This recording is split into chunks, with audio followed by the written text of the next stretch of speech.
What's going on, guys? Welcome back to another Madden 25 video. Please do me a favor, take a moment, hit the like button for me. Subscribe to my channel if you aren't already. Of course, your criticism in the comments section. As always, I play it for you at speed. I ask you to follow me on Twitter.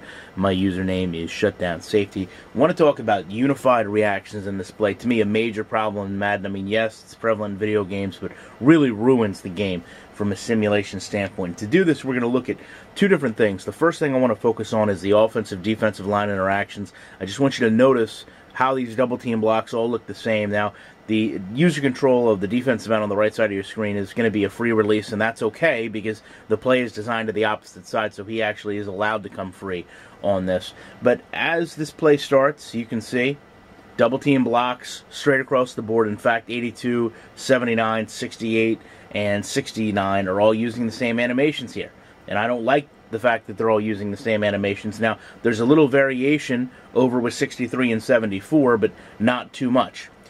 Now, the problem also comes in here with my linebackers. We're going to back up just a second, and I want you to note that they are going to all step at the same rate. They are all going to stand up and react to this outside run at the same rate.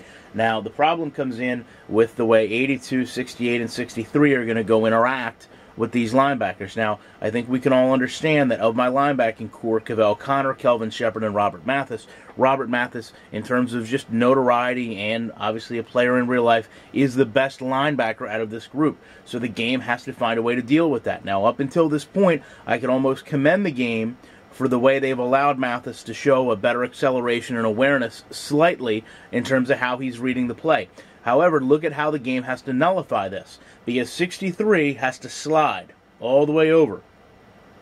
See that on the right side of your screen? He has to slide over while the other blockers get free releases off their double team and can simply go out to the second level and set up blocks. Now, no one is really hitting the right gap in this, and that's okay. We can deal with that later, but ultimately, I don't like the fact that 63 has to slide that far over to nullify Mathis's interactions in this play.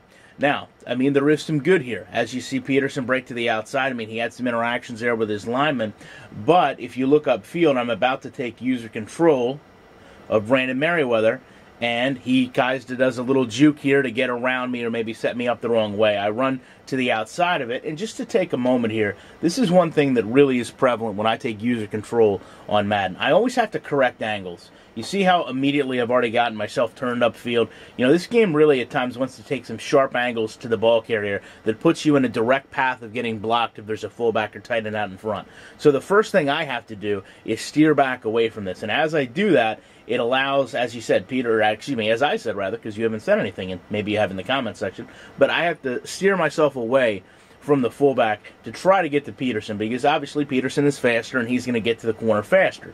Now, as I do this, it puts me in a different perspective with the fullback.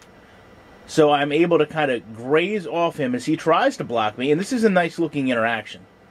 And then he basically pushes me over, I start to fall down, and I'm actually able to fall right into Peterson and knock him out of bounds. So to me, I mean, that's a great result. That shows a lot of user control. It shows some really good animations there because everything looks pretty seamless. And just to watch this from Peterson's perspective from the beginning of the play, if it wasn't for all the impromptu blocks, if it wasn't for all the same interactions, the same animations, and the speed burst to block a linebacker, I really would be talking about this play in a much different light. But it's hard to get past all that negative in the beginning to see this positive in the end. I'd love to know your guys' opinions on it. Appreciate you taking time to check out this video. And, of course, I'll be back in the week with more content.